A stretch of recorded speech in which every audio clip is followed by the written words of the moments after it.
ఈ మధ్య కాలంలో క్రైమ్ రేట్ విపరీతంగా పెరిగింది. భయపడాల్సిన విషయమే.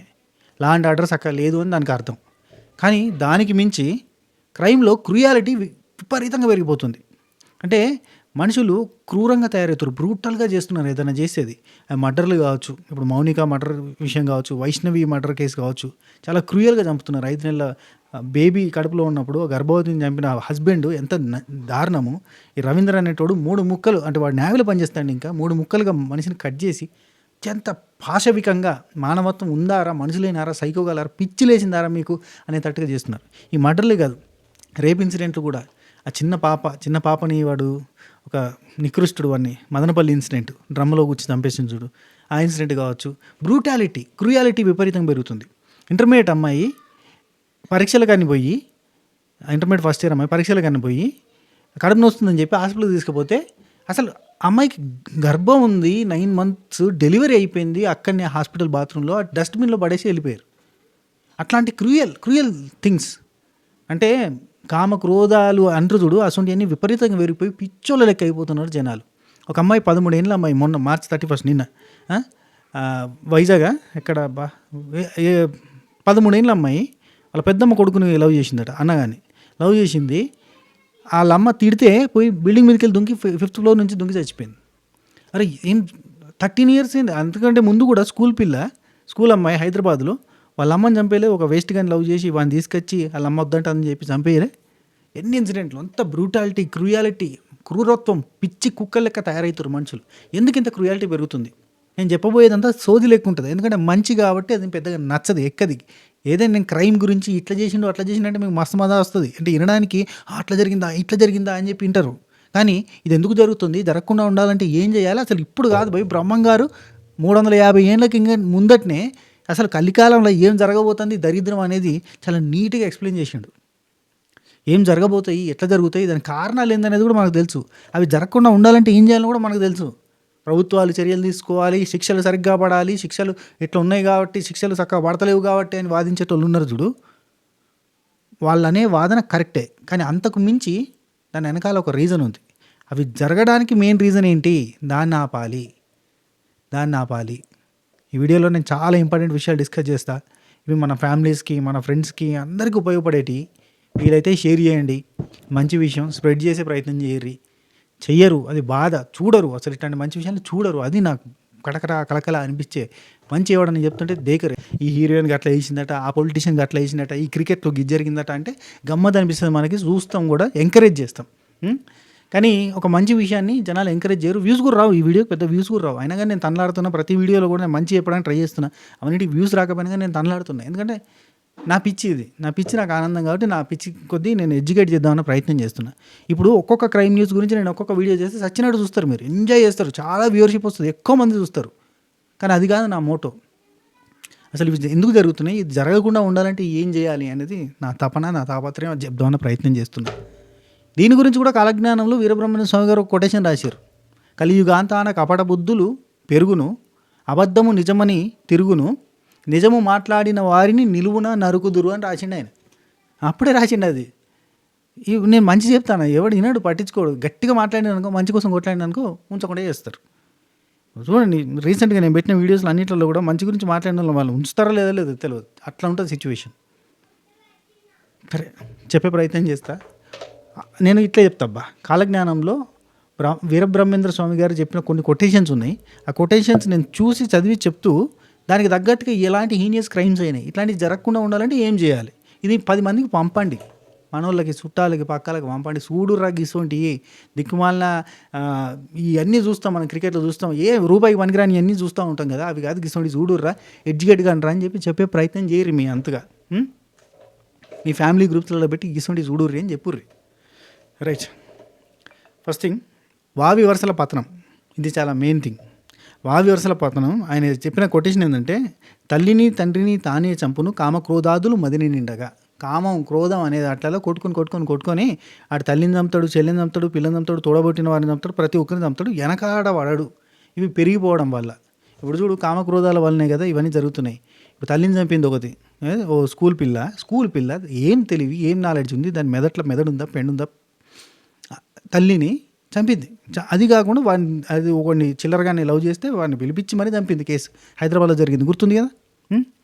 ఇంకా ఆ చంపినోడు ఎవడైతే ఉన్నాడో వాని తల్లి వాడిని చంపని అన్నట్టుగా మాట్లాడుతుంది. పిచ్చిది, సైకోలు, అంతా సైకో ఫ్యామిలీ, అంతా సైకోలు తయారవుతారు. ఎందుకు తయారవుతారు అంటే వీళ్ళని ఎడ్యుకేట్ చేసేటోళ్ళు లేకపోవడం ఒకటైతే వీళ్ళు క్వాలిటీ లైఫ్ని లీడ్ చేయట్లేదు. ఎందుకు అంటే ఒకప్పుడు ఉమ్మడి కుటుంబాలు ఉండే, తప్పు చేస్తే ఒప్పు చేస్తే చెప్పేటోడు ఉండేటోడు. ఇప్పుడు అట్లా కాదు, న్యూక్లియర్ ఫ్యామిలీస్ అయిపోయినాయి. తప్పు చేసినా ఒప్పు చేసినా మన నలుగురు మధ్యలో ఉంటుంది. ఇక్కడ ఏంటంటే ఇందులో కూడా ప్రైవసీ అనేది ఏర్పడ్డది. యాక్చువల్లీ ఉమ్మడి కుటుంబం నుంచి ప్రైవసీ కావాలని చెప్పి సపరేట్ కుటుంబాలు అయిపోయినాయి. సపరేట్ కుటుంబం పోయిన తర్వాత అక్కడ కూడా ప్రైవసీ కావాలని ఎవడి సందులో వాడు బతుకుతాడు, ఎవడేం చేసినా పట్టించుకుంటాడు, ఎవడేం చేసినా రైట్. అండ్ వీళ్ళని ఎడ్యుకేట్ చేస్తున్నాయని సినిమాలలో ఏంది, రక్తం అనేది విపరీతంగా కనబడుతుంది. బ్రూటాలిటీ, క్రుయాలిటీ సినిమాలలో చూపిస్తారు. నేరం ఎట్లా చేయాలని వాళ్ళు చూపిస్తారు, నేరం ఎట్లా చేస్తే ఎట్లా తప్పించుకోవాలో న్యూస్ ఛానల్ చూపిస్తున్నాయి. ప్రతిదీ ఎడ్యుకేట్ చేస్తున్నారు. ఒక క్రైమ్ని పెట్టి మొత్తం దాని గురించి పొద్దు నుంచి రాత్రి దాకా 100 రకాల వీడియోలు. దాంతో ఏంటంటే క్రైమ్ చేస్తే తప్పించుకునే విధానం, క్రైమ్ చేసే విధానం, అంటే వాడికి సెకండరీ థాట్ ఉన్నా లేకపోయినా, అంటే క్రైమ్ చేయాలని థాట్ ఉన్నా లేకపోయినా గిట్లా చేయొచ్చు కదా అన్న థాట్ తెప్పించే రకంగా ఇవన్నీ మోటివేట్ చేస్తున్నాయి. మళ్ళీ సినిమా హీరోలకి బాధ్యత లేదు, ఎవరికి బాధ్యత లేదు, నీ సూచన మనకే బాధ్యత లేదు, మనమే సిగ్గులేదు. కానీ రైట్. రెండోది, బంధాల కంటే భౌతిక సుఖాలకే ఎక్కువ ప్రాధాన్యత పెరిగి మనుషుల్లో జంతు ప్రవృత్తి మేల్కొంటుంది అన్నారు. ఇదే కదా ఇప్పుడు జరుగుతున్నది. 350 సంవత్సరాల క్రితం చెప్పిన పాయింటే కదా జంతు ప్రవృత్తి. స్త్రీ పురుష ప్రవర్తనలలో మార్పుల గురించి ఆయన ఇంకో పాయింట్ చెప్పింది. కులాచారంలో వీడి పరకాంతల పొందుకోరి ఇల్లు ఒళ్ళు విడిచి తిరుగుదురు. కులాచారం అంటే కులం గురించి కదా ఆయన చెప్పింది. ధర్మాన్ని మర్చిపోయి, సంస్కృతిని, సాంప్రదాయాల్ని మర్చిపోయి, పద్ధతుల్ని మర్చిపోయి, ఆచారాల్ని మర్చిపోయి, మడిగట్టుకోవడం ఆచారం కాదు, ఒక భార్యతో సంతోషంగా జీవితాన్ని లీడ్ చేయడం కూడా అది ఒక ఆచారం కిందకి వస్తుంది. ధర్మం అవన్నీ మర్చిపోయి ఇంకొకళ్ళ పొందుకోరి, అంటే వేరేటోళ్ళ వ్యామోహం. ఇప్పుడు అన్నీ అయ్యే కదా జరిగేటి. ఇప్పుడు అదవుతుంది ఏది, మన రాజా రఘువంశీ అనేట ఆయన చంపిన సోనం అనే రాక్షసి ఉన్నది. అది పెళ్లి చేసుకుంది ఒకని, ఇంకోళ్ళ మీద కన్ను ఉంది, వాడితో లైఫ్ లీడ్ చేయాలన్నప్పుడు వీని చంపాల్సిన అవసరం ఉంది, ఆయనని చంపేసింది. ఇంకొకళ్ళని పొందుకోరి వీళ్ళని చంపేయడం, ఇల్లీగల్ కాంటాక్ట్స్ తోటి ఎన్నో. ఇప్పుడు జరిగిన ఈ మౌనిక మర్డర్ కూడా అదే కదా, ఇల్లీగల్ కనెక్షన్ వల్ల జరిగింది. ఇది కూడా ఇంకా ఎగ్జాంపుల్ కాదు. ఒకటి చెప్తా, 3 పిల్లలకి విషం పెట్టి, భర్తకు కూడా విషం పెట్టి చంపాలి పరిగణనలు అని చెప్పి చూసింది చూడు. ఒకరిని ఏదో మన ఆ కేసు బాగా హైలైట్ అయింది.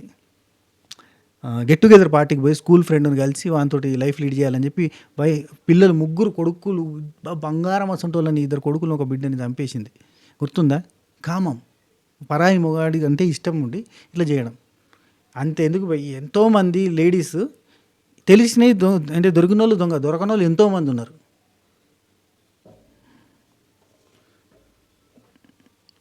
సో కొన్ని నోట్లో ఉన్నాయి కానీ చెప్తే ఆ ప్రొఫెషన్స్కి దెబ్బతింటాయి. కొన్ని ప్రొఫెషన్స్ వాళ్ళు మ్యారీడ్ ఉమెన్స్ని టార్గెటెడ్గా, ఆ ప్రొఫెషన్ వాళ్ళందరికీ ఈ మ్యారీడ్ ఉమెన్స్ కూడా వాళ్ళతోటి బాగా క్లోజ్గా ఉంటారు. కొన్ని ప్రొఫెషన్స్ ఉన్నాయి, ఆ ప్రొఫెషన్స్లో వీళ్ళకేందో బాగా అదొక పిచ్చి ఆనందం. ఆ ప్రొఫెషన్లో ఉన్న వాళ్ళంటే ఈ ఆడోళ్ళకి ఏదో సంబరం, వాళ్ళతో టైఅప్, వాళ్ళతోటి అదవ్వడం, ఏందో పిచ్చి జనాలు, పిచ్చి కథలు. రైట్. మూడోది, బుద్ధి కలుషితం, మతి భ్రమించడం. దీనికి కారణాలు కూడా చెప్తాను నేను. డిజిటల్ డిటాక్స్ అనేది జరగాల్సిన అవసరం ఎంతైనా ఉంది. ఆయన ఏమంటాడంటే, చిత్తంబు భ్రమసి చేష్టలు ఉడిగి మతిహీనులై మనుషులు తిరుగుదురు. అంటే మనుషుల ఆలోచన శక్తి నశిస్తుంది because of mobiles. 110% mobiles and చూస్తున్న కంటెంట్. నువ్వు చూస్తున్న కంటెంటే నువ్వు ఇన్స్టాగ్రామ్లో దిక్కుమాల కంటెంట్ చూస్తే అది నువ్వు యూట్యూబ్లో దిక్కుమాల లేకి పంచాయతీలు, ఇష్టమైన పంచాయతీలు, ఏది యూట్యూబ్లో ఏది లచ్చక్క టీవీ, పిచ్చక్క టీవీ అని ఉన్నాయి చూడు, కసంటి చూస్తున్నాడు నువ్వు పిచ్చోడివి. అట్లాంటి వాళ్ళు అందరి ఛానల్స్ ఏవి చూసినా కానీ పిచ్చోడివి నువ్వు, వేస్ట్. నీ బ్రెయిన్ అంతా మోరి తయారైంది, దిక్కుమాల అన్నీ చూస్తున్నావు నువ్వు. సో మతి భ్రమించి మనుషులు ఇష్టం ఉన్నట్టుగా ఆలోచన శక్తి నశిస్తుంది, ఆలోచన అనేది పోతుంది. రీల్స్ చూస్తుంటే ఏమో 30 సెకండ్స్ రీల్స్ పైకి నీ బ్రెయిన్ పోతుంది, నీకు ఓపిక నశిస్తుంది, నీకు డోపమైన్ హిట్టింగ్ పెరిగిపోయి నీ బ్రెయిన్ పేషెన్సీ కోల్పోతుంది, ఓపిక నశిస్తుంది, స్ట్రెస్ పెరిగిపోతుంది. అంటే నాకు ఏం స్ట్రెస్ లేదురా, నేను రీల్స్ చూస్తే నాకేం స్ట్రెస్ వస్తుంది, మజా వస్తుంది కానీ స్ట్రెస్ పెరిగిపోతుంది, నిద్ర లేమి వస్తుంది, పేషెన్సీ కోల్పోతావు. దానివల్ల నిర్ణయాలు తీసుకోవాల్సిన బ్రెయిన్లో ఒక భాగం ఉంటుంది. అబ్బా, ఆ భాగం పేరేం పేరంటే ప్రీ ఫ్రాంటల్ కార్టెక్స్ అని అంటారు. ఆ బ్రెయిన్లో ఆ పార్ట్లో మన నిర్ణయాలు తీసుకునే శక్తి ఉంటుంది. ఆ నిర్ణయాలు తీసుకునే శక్తి ఏమవుతుందంటే మెల్లమెల్లగా నశించిపోతుంది. దానివల్ల ఏంటంటే క్విక్ డెసిషన్స్, ఒక చిన్న ప్రాబ్లం వచ్చిందంటే దాని క్విక్ డెసిషన్స్ అన్ని తీసుకోవడానికి కారణం ఏంటంటే ఇది మతి భ్రమించినట్టు అయిపోతారండి, పిచ్చోళ్ళు అవుతారు, మొద్దు మారిపోయి మతిహీనత లెక్క అయిపోతారు. మొద్దుబారిపోయినట్టు అయితారు మనుషులు. ఈ మధ్య కాలంలో చూస్తున్నాం ఫోన్ పట్టుకొని పిచ్చోని లెక్కుంటాడు. మబ్బుగా ఉంటాడు. పొరగాళ్ళైతే ఫోన్‌కి అడిక్ట్ అయిపోయిన వాళ్ళంతా మబ్బుగా ఉంటారు. ఒక పాప న్యూస్‌లో వచ్చింది. ఫోన్ తీసుకొని పోయింది. రూమ్ లాక్ చేసుకుంది. డోర్ గట్టిగా బంద్ వస్తున్నది వాళ్ళ డోర్. అసలు డోర్ తీద్దామంటే వస్తలేదు. పలగొట్టినా వస్తలేదు. ఆయన గోడకు పెద్ద బొక్క కట్టి చూస్తే లోపల పాప ఫోన్‌లో రీల్స్ చూసుకుంటుంది. ఎందుకు నన్ను డిస్టర్బ్ చేస్తుర్రు అనేది లోపల నుంచి. న్యూస్‌లో వైరల్ అయింది. ఆ న్యూస్ గుర్తుందా? అంటే మతి భ్రమించింది, మొద్దుబారిపోయింది బ్రెయిన్ అని అర్థం. ఒకసారి 2 సార్లు పిలిస్తే కూడా ఇంటలేరు జనాలు. పిచ్చోళ్ళ లెక్క చూస్తుర్రు. మైండ్ బ్లాక్ అవుతుంది వాళ్ళది. అర్థమైతలేదు వాళ్ళకి. నెక్స్ట్ మూడోది, కన్న బిడ్డల గొంతు తామే కోయుదురు వింత వ్యాధులు వచ్చి లోకం వణుకును. ఇప్పుడు చూడు, ఎస్ఎంఏ అనే వ్యాధి వల్ల చాలామంది పిల్లలకి ఇబ్బంది అవుతుంది. పునర్వికాస్ ఇష్యూ చూసినాం. రీసెంట్గా ఎస్ఎంఏ ఉందని చెప్పి తల్లి తండ్రి పిల్లకు కూడా మత్తుమంది ఇచ్చేసి చనిపోదాం, సూసైడ్ చేసుకుందాం ఫ్యామిలీ అంతా అంటే ఒక డాక్టరు ఒక నర్సు ఉన్న ఫ్యామిలీయే చనిపోవడానికి ఫిక్స్ అయ్యారు. ఓ హోటల్ రూమ్లో రీసెంట్గా మొన్న జరిగింది చూడు, శంకరీ కుమార్ సంథింగ్ వాళ్ళది ఇన్సిడెంట్. అంటే డాక్టరే అయ్యుండి దాని గురించి ఫైట్ చేద్దాం అన్న ఉద్దేశం కానీ లేదు, వికలాంగత్వం ఉంటున్నా కానీ ఏదో పాప అంటే పోలియో ఉన్న పిల్లలు ఉన్నప్పుడు చాలామంది పేరెంట్స్ చనిపోయేంత వరకు వాళ్ళ పిల్లలు వాళ్ళు పెద్దగా అయిపోయేటోళ్ళు, వాళ్ళందరినీ చూసుకునేటోళ్ళు. అంటే పోలియో ఉన్నా కానీ వాళ్ళని సాకేటోళ్ళు. వాళ్ళకు ఇంత ముద్ద పెట్టి స్నానం చేయించి బట్టలేసి 1, 2 తీసుకొని పోయి ఇంట్లో అట్లా ఉంచేటోళ్ళు. ఇప్పుడు ఒకవేళ అట్లాంటి పిల్లలు మన ఇంట్లో ఉంటే వాళ్ళని చూసుకునేంత ఓపిక లేక వాళ్ళు బాగా కాకపోయేసరికి మానసికంగా బాగా డౌన్ అయిపోయి వాళ్ళ పిల్లకి అట్లుంటే బాగా అవమానంగా ఫీల్ అయ్యి మానసికంగా కుంగిపోయి చనిపోతున్న వాళ్ళు ఉన్నారు. నేను ఇదివరకు గల్లీలో ఉండేటోని కదా, గల్లీలో ఒక మంచి ఫ్యామిలీ, దే ఆర్ ముస్లిమ్స్, చాలా మంచి ఫ్యామిలీ, ఎంత అంటే అంత పద్ధతి గల ఫ్యామిలీ. 2 కూతుళ్ళు ఒక కొడుకు. కొడుకు పుట్టుకతోటే పోలియోతో పుట్టిండు, ఎదుగుదల లేదు. ఆ పిల్లగానికి అందరికంటే పెద్దోడంట పిల్లగాడు. ఒక కూతురికి పెళ్ళి అయింది, 2 పిల్లలు పుట్టిర్రు, ఇంకో కూతురికి సంబంధాలు చూస్తున్నారు. అప్పటిదాకా కూడా పిల్లగాడు ఉన్నాడు, సన్నంగా బక్కగా అండి, ఇట్లా ఇంట్లోనే ఉండేటోడు, బయటకు వచ్చేటోడు కాదు. ఆ పిల్లగాడి కోసం అని చెప్పి వాళ్ళ ఇంట్లో నెత్తి కూడా చూసుకోరు, బయటకు వచ్చి చూసుకుంటారు. ఎందుకంటే ఎంటికలు కింద పడితే ఆయన నోట్లోకి పోతే ఆయన కష్టమైతే తీయడానికి ఉండే చేతులు చక్కగా పని చేయ కదా అని ఇంట్లో ఉండేటోళ్ళు కాదు, బయటనే ఉంచేటోళ్ళు. ఏదైనా పొట్టు తీయాలన్నా ఏదైనా చెరగాలన్నా చేయాలన్నా బయటకు వచ్చే చేసేటోళ్ళు. మామూలుగా ముస్లిం ఫ్యామిలీస్లో బయటకు రారు వాళ్ళు, కానీ ఆ బయటకు వచ్చే చేసేది. ఎందుకంటే ఈ రీజన్ చెప్పేది, వాళ్ళు అందరితో మంచిగా మాట్లాడేటోళ్ళు. ఆ బాబు ఎంత ప్రాణంగా చూసుకున్నారంటే మా ముందే చనిపోయిండు ఆ పిల్లగాడు. 26 ఏళ్ళు 27 ఏళ్ళకు చనిపోయిండు ఆయన. ఆ పిల్లగాడు అన్నేళ్ళు ప్రేమగా చూసుకున్నారు. ఆ ఓపిక లేదు ఇప్పుడు.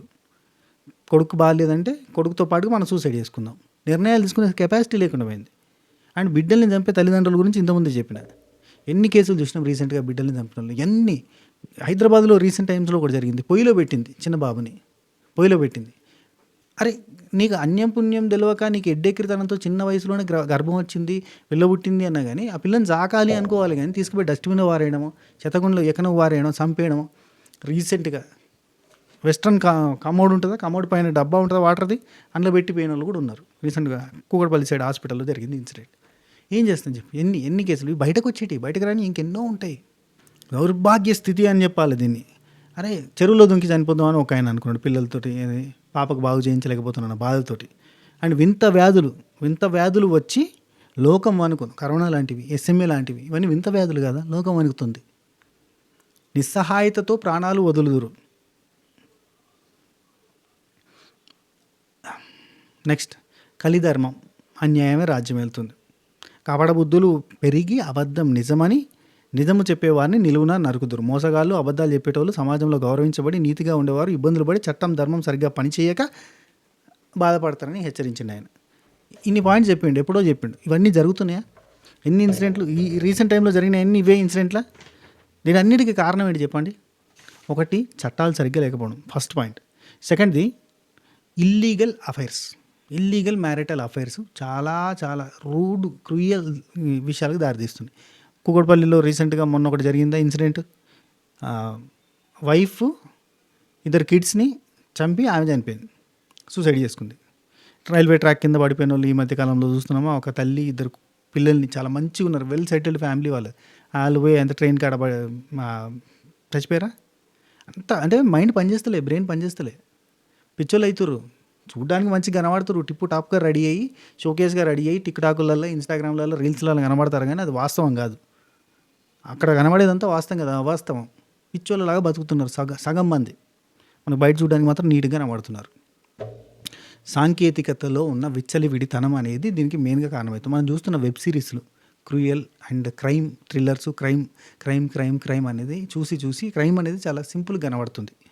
ఆ రక్తం అనేది మనకు రెగ్యులర్గా కనబడుతుంది సినిమాలలో. అది చాలా డేంజరస్ థింగ్, అది మంచిది కాదు. ఒకప్పుడు అవన్నీ కనిపించకపోయేది, నార్మల్గా మారింది. ఇదంతా క్రుయాలిటీ అంతా నార్మల్గా మారింది. నేను మళ్ళీ చెప్తాను, నాని గారి హిట్ 3 టైంలో ఇంత క్రుయాలిటీ ఎందుకు, ఇది కరెక్ట్ కాదు కదా, దీనివల్ల జనాలు చెడిపోతారు. కానీ సినిమాల వల్ల జనాలు చెడిపోతారా? ఇప్పుడు మాఫియా అని చూపిస్తే జనాలు మాఫియా అయిపోతారా? ఈ అంటే ఒక విలన్ని చూపిస్తే విలన్ అయిపోతారా? కాదు కదా, అది అని చెప్పి వాదిస్తారు, అంతే పిచ్చోళ్ళక వాదిస్తారు. మనము సినిమా చూస్తే కథానాయకుడు అనేటోడు మంచోడు ఉండేటోడు ఒకప్పుడు. I mean to say hero అనేటోడు. యాంటాగనిస్ట్, ప్రొటాగనిస్ట్ అని చెప్పి ఉంటాయి కదా. అయితే ప్రొటాగనిస్ట్ యాంటాగనిస్ట్గా మారిపోయినట్టు ఉందన్నట్టు. అంటే చెడ్డోడే మంచోడు కింద చూపిస్తారు. ఇప్పుడు ఒక దొంగ మంచోడు, ఒక స్మగ్లర్ మంచోడు, అంటే హీరో, స్మగ్లర్ హీరో, ఒక మాఫియా డాన్ హీరో, ఒక సైకో కిల్లర్ హీరో, ఇవే చూపిస్తున్నారు.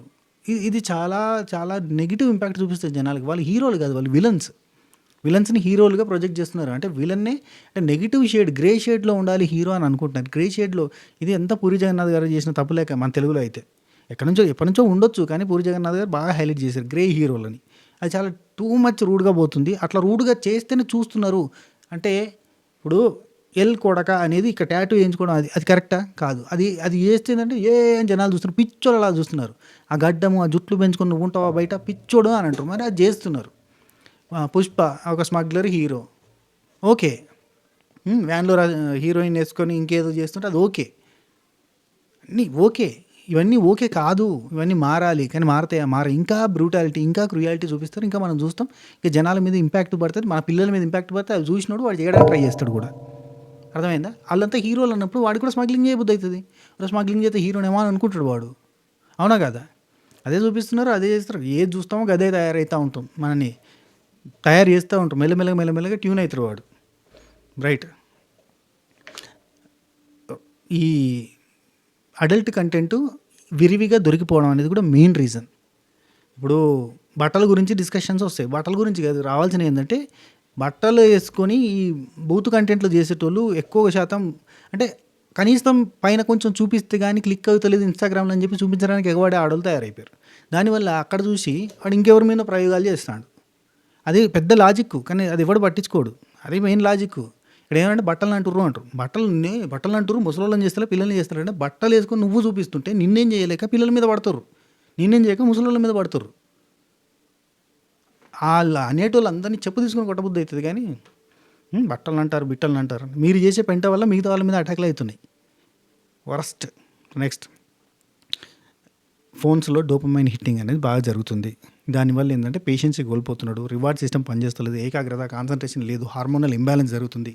ఇవన్నిటి వల్ల స్ట్రెస్ పెరుగుతుంది. స్ట్రెస్, బాడీ అలసిపోవడం, దానివల్ల ఇంకా నిర్ణయాలు తీసుకునే కెపాసిటీ కోల్పోవడం వల్ల ప్రతి చిన్న విషయానికి పెద్ద నిర్ణయాలు, ఈజీగా అవైలబుల్ ఉన్న నిర్ణయాలు తీసుకుంటున్నారు. ఇప్పుడు వైఫ్ అండ్ హస్బెండ్ గొడవ అయితే పెద్ద మనుషులు వచ్చేది, ఊకుంచేది, ఓదార్చేది, మాట్లాడేది, పంచాయతీ చేసేది, ఇవన్నీ సెటిల్మెంట్ చేసేది. ఎన్నో గొడవల తర్వాత కూడా కలిసి ఉండి 100 years హ్యాపీగా కాపురం చేసుకున్న జంటలని చూసినాం మన సీనియర్ కపుల్లో. ఇప్పుడు వైఫ్ అండ్ హస్బెండ్ గొడవ ఏంటంటే నేను చచ్చిపోతా అంటుంది. నేను చచ్చిపోతా, నేను ట్రైన్ కింద పడతా, నేను ఆడబడతా, ఈడబడతా, ఇవి మాటలు వస్తాయి. ఎందుకు? ఇవన్నీ చూస్తున్నారు, ఇంపాక్ట్ అవుతున్నాయి. ఓపిక లేదు, సహనం లేదు. పిల్లలు అల్లరి చేస్తే కూడా కొట్టి చంపిన సిచ్యువేషన్స్ ఉన్నాయి. అవసరం లేదు అంత క్రూయల్గా బిహేవ్ చేయాల్సిన అవసరం లేదు. ఒక వీడియో ఎంత డిస్టర్బింగ్గా ఉంటుందంటే, పక్కింటోనికి లొల్లి అంట, ఆ లొల్లి మీదకి వెళ్ళి వాళ్ళ కొడుకు 4 ఏళ్ళ పిల్లగాని పట్టుకొని, పక్కింటోని కొడుకుని పట్టుకొని కాళ్ళు 2 పట్టుకొని ఇట్లా బట్టలు బాదినట్టు బాదిండి కింద. చాలా క్రూయల్గా బిహేవ్ చేసిండు. అంత క్రూయాలిటీ ఎందుకు వచ్చింది? ఒక చిన్న గొడవ అయితే మాట్లాడకు, ముఖం చూడకు, నీ పనిలో నువ్వు ఉండు, వాని పనిలో వాడుంటాడు. ఓపిక లేదు మనుషులకి. రివెంజ్ సిస్టమ్గా మారిపోయింది. ఏది చేసినా కానీ అది హీరోయిజంగా ఫీల్ అవుతున్నారు. ఫోన్ల వల్ల బంధాల పతనం, ఒకడికోడు బాధలు, నొప్పులు, ఇబ్బందులు షేర్ చేసుకోలేని సిచ్యువేషన్, ఎవడి బాధల్లో వాడు మాత్రం ఉండడం వల్ల ఇంకా క్రుయాలిటీ లెవెల్ పెరిగిపోతూ వస్తుంది. అండ్ ఆర్థిక ఒత్తిళ్ళు, అంటే రోగం వస్తే ఒక ఫైనాన్షియల్ ఎంత బర్డెన్ పడుతుందంటే, ప్రైవేట్ హాస్పిటల్కి పోగానే లక్షల రూపాయలు కోట్లకు పోతుంది. ఇంకా ఇప్పుడైతే 16 కోట్లు 18 కోట్లు ఇన్నబడతాయి అంటే ఇక మనని ట్యూన్ చేస్తుర్రు అని అర్థమైందా? మెల్లగా ట్యూన్ చేస్తున్నారు మనని. అంటే కోట్ల రూపాయలు అయితే హాస్పిటల్కి పోతా అంటే పేదవాడు మామూలుగా వైద్యం చేసుకోవడానికి బతకలేడు. వాడు ఆస్తులన్నీ అమ్ముకున్నా కానీ వాడు బతకలేడు అనే సిచ్యువేషన్ తీసుకొస్తారు. పేదవాడేంది పోయి 16 కోట్ల ఇంజక్షన్ అంటే కోటీశ్వరుడు కూడా బతకలేడు. వాని దగ్గర 1 కోటి రూపాయలు, 2 కోట్లు 3 కోట్లు ఉన్నాయనుకో, 16 కోట్లకు పోవాలంటే వాడిని బికారి అడక్క తిన్నా కానీ కాదు వాని పరిస్థితి. సో ఈ సిచ్యువేషన్కి పట్టుకుని పోతున్నారు. పట్టుకుపోయేసరికి వానికి మెంటల్ స్టెబిలిటీ కోల్పోతాడు, వాడు మానసికంగా బాగా డౌన్ అవుతుండు, చనిపోతూ వాళ్ళ ఫ్యామిలీని కూడా చంపేస్తాడు. ఈ సిచ్యువేషన్ తీసుకొని పోతారు. అండ్ ఎడ్యుకేషన్కి కూడా పైసలు కట్టలేక వస్తారు, లక్షల రూపాయలు. ఒక బుక్కి, ఒక్క టెక్స్ట్ బుక్కి స్కూల్ వాళ్ళది ఎంత దారుణం అది, 1000-1200 దాకా ఒక్క బుక్కు ఉంది. ఒక బుక్కు 1200 ఏందిరా నీ బతుకు జడ, ఏం బుక్ ఏందిరా, అది ఏం ప్రింట్ వేసినారా నువ్వు, బంగారం ప్రింట్ వేసినావారా నువ్వు అన్న కోపం వస్తుంది పేరెంట్స్కి. అప్పుడు వాళ్ళ స్కూల్లో చదివించలేరు, ధర్నాలు చేయాలని స్కూల్లో చదివించే పేరెంట్స్ ఎంత బిండుతుర్రు. రాక్షసత్వం పెరిగిపోయింది, ధనకాంక్ష పెరిగిపోయి పిచ్చోళ్ళ లెక్క అయిపోయి లక్షల ఫీజులు పెట్టేసరికి అవి కట్టలేక కింద మీదే క్వాలిటీ ఎడ్యుకేషన్ కావాలన్న తపనతోటి ఏం చేయాలో అర్థం కాక నెత్తి నోరు బాదుకుంటా, పిల్లలు కానీ పాపానికి ఏం చేయాలని అర్థం కాక, అట్లా కూడా మెంటల్ స్ట్రెస్ భరించలేక ఇంట్లో మళ్ళా ప్రెజర్, ఇంట్లో వైఫ్ కావచ్చు, హస్బెండ్ కావచ్చు, ఒకరి మీద ఒకరు ప్రెజర్, తిట్టడాలు, అవమానించడాలు, ఇంట్లో వాళ్ళు ఇంట్లోనే అవమానించడాలు, ఈ అవమానాల భారం భరించలేక దాని పెట్టేవాళ్ళు ఉన్నారు. ఇదంతా జరుగుతుంది. యాక్చువల్లీ గవర్నమెంట్లో చేయాల్సిన వెల్ఫేర్, కానీ మనకు ఆ వెల్ఫేర్ గురించి మాట్లాడడం. చాలా దేశాల్లో ఇస్తున్న free education, quality free education, quality free వైద్యం, చిన్న దేశాలలో కూడా వైద్యం ఫ్రీ. కానీ ఇక్కడ కాదు, మన దగ్గర లక్షలు. ఎందుకంటే రాజకీయంలో ఉన్నోడికే హాస్పిటల్ ఉంటాయి, హాస్పిటల్ ఉన్నోడే రాజకీయాలలోకి వస్తాడు, ఎడ్యుకేషన్ సంస్థలు ఉన్నోడే రాజకీయాలలోకి వస్తాడు. ఇంకేడ మారేది ఫ్రీ ఎడ్యుకేషన్ యాడికెళ్ళి వస్తుంది? ఫ్రీ ఎడ్యుకేషన్ ఉన్న కాడ అక్కడ చదువు చక్కగా చెప్తలేరన్న ప్రచారం ఫస్ట్ స్టార్ట్ అవుతుంది. అండ్ అక్కడ ఉన్న వాళ్ళని చదువు చెప్పనీయకుండా చేసే ప్రచారం స్టార్ట్ అవుతుంది. కొంచెం మంచిగా చెప్పే లెక్చరర్ ఉంటే వాడిని డబ్బులు ఇచ్చి ఇక్కడ చెప్పకుండా అక్కడికి రాని చెప్పి గుంజుకొని పోయే ప్రాసెస్లు ఉంటాయి. ఈ ప్రాసెస్లో ఎడ్యుకేషన్ సిస్టమ్ని, ఫ్రీ ఎడ్యుకేషన్ సిస్టమ్ని నాశనం చేసేస్తారు, ఫ్రీ వైద్యాన్ని నాశనం చేస్తారు. గవర్నమెంట్ హాస్పిటల్లో మందులు మంచి కాదు, ఫేక్ అయితే అని చెప్పి ముందే చెప్పేస్తారు. కథం. దీనివల్ల ఏంటంటే మనం బయటకు పోయి పైసలు దాకా పెట్టుకుంటాం. ఫ్రీ అనేది ఎక్కడ రావాలి? ఎడ్యుకేషన్లో రావాలి. ఫ్రీ అనేది ఎక్కడ రావాలి? మందులలో రావాలి. ఫ్రీ అనేది ఎక్కడ రావాలి? హాస్పిటల్ రావాలి. హెల్త్ కేర్ అండ్ ఎడ్యుకేషన్ మీద డబ్బులు పెట్టాలి గవర్నమెంట్. పెడుతుందా? పెట్టదు. సిలిండర్లు ఫ్రీ ఇస్తా, సబ్సిడీ ఇస్తా, కరెంటు ఫ్రీగా ఇస్తా, బస్సు ప్రయాణాలు ఫ్రీగా ఇస్తా, నా బొందిస్తా, భోషణం ఇస్తా అని చెప్పి మ్యానిపులేట్ చేస్తుంటే వాళ్ళకి ఓట్లు వేస్తాం మనం. వీడు మంచోడు కాదు కదా వానికి ఇద్దాం ఓటు అంటే వాడు అంతకంటే లంగా ఉంటాడు, వాడు మంచోడు కదా వీనికి ఇద్దాం అంటే వీడు ఇంతకంటే దొంగ ఉంటాడు. ఓ లంగా ఓ దొంగ ఊరిని మంచుకుంటూ ఉంటారు, మన మీద పడతాయి, ఏడతారు. మంచోడు రాడు, వస్తే వాడిని చెడ్డోడు అని చెప్పి ముద్రేసి పంపిస్తారు, వాడిని తీసుకుపోయి జైలు వేస్తారు, తీఆర్ జైల్లో కదలనీయకుండా కూర్చుని పెడతారు. ఏం చేస్తారు? దీనివల్ల ఈ అనిశ్చితలన్నీ ఏర్పడతాయి. ప్రభుత్వం చేయాల్సిన ఇవి. మనమేమో నా కుల పోడు, నా మత పోడు, మనం కాన్సన్ట్రేషన్ అంతా కులాల కొట్లాట, పార్టీల కొట్లాట, మీ వాడు అట్లా వేస్ట్ గాడు, వాడు వేస్ట్ గాడు, వీడు వేస్ట్ గాడు అని కొట్లాడలు తప్ప ఇంకా సిగ్గు చేరంటే అది మనకి. మన కులపోని మెచ్చుకోవాలి, లేదంటే ఆ పార్టీని ఈ పార్టీని తిట్టాలి, ఈ పార్టీని ఆ పార్టీని తిట్టాలంటే వాళ్ళకి వంత పాడాలి. నీ రాజకీయ నాయకుడు నువ్వు ఎవరినైతే కొలుస్తున్నావో వాడు లగ్జరియస్ లైఫ్ అనుభవిస్తుండు, వాడు విలాసవంతంగా ఉంటాడు, లావిష్ లైఫ్ అంటే లైఫ్. వాడు 10 కిలోల బంగారం కాదు 50 కిలోల బంగారం కూడా కొనుక్కొని వాళ్ళ పిల్లలకి గిఫ్ట్కి ఇస్తాడు, వాళ్ళ భార్య గిఫ్ట్కి ఇచ్చే పొజిషన్లో ఉన్నాడు. వాని పదం వాని నామజపం చేసుకుంటా నువ్వు సంకనాక్కుంటూ కూర్చుంటున్నావు, ఆ స్మెల్ చూసుకుంటా. ఏ గొప్ప గొప్ప గొప్ప, ఏం గొప్ప, ఎవడికి గొప్ప? క్రికెటర్లు, క్రికెటర్ ఎవడికి వాడి క్రికెట్ ఆడితే వాడికి పైసలు వస్తున్నాయి. అసలు ఐపీఎల్ అనే దానికి ఎగబడి చూస్తూ ఉంటారు. ఐపీఎల్ మా టీం మీ టీం ఏంద్రా, ఓరి అమ్మ నీ టీం ఏంద్రా బొచ్చు, నీకు టీం ఏంద్రా, నీ టీం ఏంద్రా, వాడు పైసలుగా ఆడతాడు, కోట్ల రూపాయలుగా ఆడతాడు. అంత ప్రైవేట్, అది దాంట్లో దేశభక్తి లేదు. T20లో దేశభక్తి లేదు, అంత ప్రైవేట్. గవర్నమెంట్కి ఒరిగేదేం లేదు. కానీ అది అర్థం కాదు, ఎడ్డెక్కి మనుషులం మనం. దేశభక్తి లేదు ఇందులో. అదే దేశభక్తి మా ఇండియా సాధించింది, ఏం సాధించింది? నువ్వేం సాధించినవు? ఇది హీరోలు, నా హీరో నీ హీరో, నా హీరో ఇయే మనకి వీటిలనే పెడుతుర్రు. Give them bread and circuses, they don't revolt అని ఒకటి ఇంగ్లీష్ సేయింగ్ ఉంటుంది. అంటే వాళ్ళకి సినిమాలు చూపియ్యి, సర్కస్లు చూపియ్యి, వాళ్ళకి ఇంత బ్రెడ్ బారేయరు అంటే అన్నం బారేయరు, వాళ్ళు ఇంకేం అడగరు, కుక్క లెక్క పడి ఉంటారు మన కాళ్ళ కాడ అని చెప్పి రాజకీయంలో సూత్రం ఉంటుంది. అదే మనం పాటిస్తున్నాం. మనకు కావాల్సినవి అడగం. చట్టం సంరక్షణ చేయాల్సిన ఈ క్రూయాలిటీ పెరుగుతుంది, క్రైమ్ పెరుగుతుంది, ఇలాంటివి పెరగకుండా చూడాల్సిన బాధ్యత ఉంది అని చెప్పి రోడ్డు మీదకి రాం. మన ఫేవరెట్ హీరో రోడ్డు మీదకి వస్తుందంటే వస్తాం, వాని కోసం చస్తాం, తొక్కిస్తున్నట్లయి చచ్చిపోతాం పిల్లల కాడికి వెళ్ళి. నేను నా పిల్లలు చచ్చిపోయినా మంచిది అనుకుంటాం, కానీ మనకు కావాల్సిన విషయాల మీద రోడ్లకి అడగం, రోడ్లకు రావాల్సిన అడగం. బుద్ధి కలుషితమైంది, మనసు కలుషితమైంది, మనిషి బిజీ అయిపోయాడు. ఈ ఫోన్లు ఇవన్నీ ఎందుకు ఇస్తారు అనుకుంటున్నావు? ఇవన్నీ బేసిక్గా అవసరమైతే ఫ్రీ వైఫై ఇస్తాడు నువ్వు వాడకపోతే. ఎందుకంటే ఫ్రీ వైఫై ఇస్తే నువ్వు వాడతావు, వాడితే అడిక్ట్ అయితే నువ్వు అడగవు. నీ పని ఫోన్లో గెలుక్కుండా ఉంటుంది తప్ప నువ్వు నీ జీవితంలో నీకేం కావాలని దాని గురించి ఫైట్ చేసే ఉద్దేశం కూడా నీకు రాదు. ఎందుకంటే నిన్ను బిజీగా ఉంచుతాడు వాడు. బిల్ గేట్స్ వచ్చి చాయ్ పోసుకునేటువంటి పిచ్చోన్ని కలిసిపోయాడు. ఆ పిచ్చోని కలిసిపోయాడు, నిజంగా పిచ్చోనే కలిసిపోయాడు. ఎందుకు? దాన్ని హైలైట్ చేయాలి అంతే. దాన్ని హైలైట్ చేస్తూ నువ్వు దాని చుట్టూ ఉంటావు. అసలు బిల్ గేట్స్ వచ్చిండు, ఏమి ప్లానింగ్ చేసిండు? బిల్ గేట్స్ వచ్చి ఇక్కడ ఇండియాలో ఏం ప్రయోగాలు చేద్దామని చెప్పి ఊరికనే ఇండియాని ఒక ప్రయోగశాల కింద వాడుకోవాలని ఏం ప్రయోగాలు చేద్దామని ఆలోచించిండు. ఎందుకు వచ్చిండు, ఏం మీటింగ్ జరిగింది, అవి మనకు పట్టాయి. చాయ్ వాళ్ళని కలిసిండు, చాయ్ వాళ్ళని హైలైట్ చేసినాం, వాడిని పట్టుకొని ఐపీఎల్కి అంబాసిడర్కి తీసుకుపోతాం, ఆడికి తీసుకుపోతాం, ఇక్కడ దాని చుట్టూ న్యూస్ జరుగుతుంది అంతే. నిన్ను బకరాన్ చేసిర్రా అయ్యా. అక్కడ ఏంటంటే ముందు నుంచి పోతున్న సీమను చూస్తున్నావు, ఎక్కడి నుంచి వెళ్ళిపోతున్న ఏనుగుని చూస్తలేవు నువ్వు అనేది మనకు అర్థం కాదు. ఇట్లాంటి వాటి మీద ఇవ్వడన్న విషయాలు చెప్పినా మన దేకవు, మనం పట్టించుకో, మనం చూడవు, నేను ఏమైనా చేసేది ఉందా అంటావు. నీకు ఇన్ఫర్మేషన్ తెలియకపోతే చాలా విషయాలలో మనకు జరుగుతున్న అన్యాయాలు మనకు తెలియకుండా పోతాయి.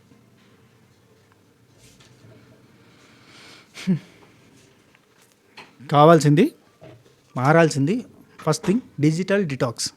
ఫ్యామిలీ టైం మెయింటైన్ చేయండి. అప్పుడు నైతిక విలువలు, నైతిక విషయాలని పిల్లలకు కానీ అందరికి కానీ తెలుస్తాయి.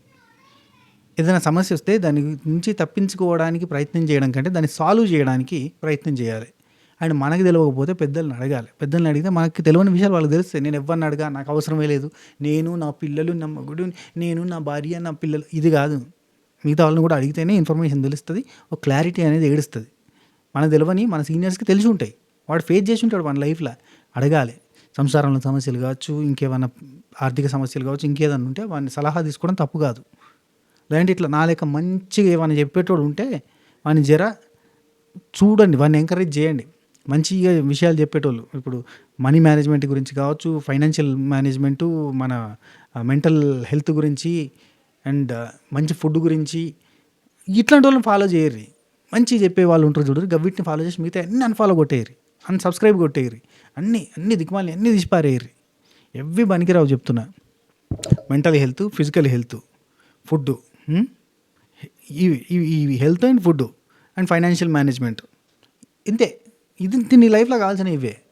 ఎంటర్టైన్మెంట్ జస్ట్ అట్లా చూసినామా వదిలేసినామా, దీని మీద ఉండి వాడే నాకు దేవుడు, నేను వాడిని లేపడానికే పుట్టిన, అది వద్దు, అవసరం లేదు, వేస్ట్. నైతిక విలువలు, మానసిక ఆరోగ్యం, డిజిటల్ డిటాక్స్, ఫోన్లు జర తగ్గిస్తే బతుకు బాగుపడుతుంది. పిల్లలకి పురాగా బంద్ చేస్తే ఇంకా మంచిగా ఉంటుంది. వాళ్ళకి చెప్పండి, ఎడ్యుకేట్ చేయండి.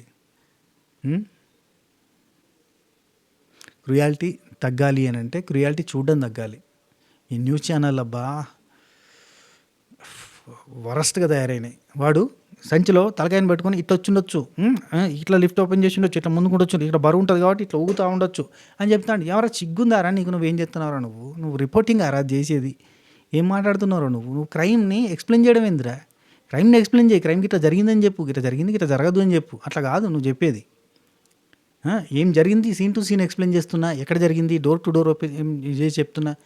ఏం మాట్లాడుతుర్రా అయ్యా మీరు? ఈ మధ్యకాలంలో అయితే చిల్లరగా ఒక 3-4 ఛానళ్ళు వచ్చినాయి, యూట్యూబ్లో కనబడతాయి. అవి విపరీతంగా వరస్ట్.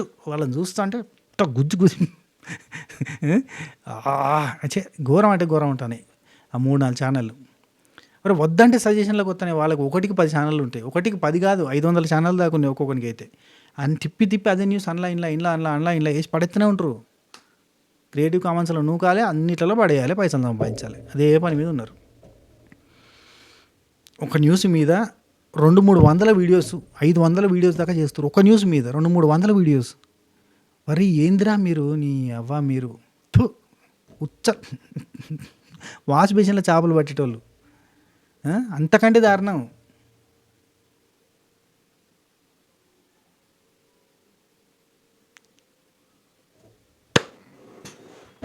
రైట్.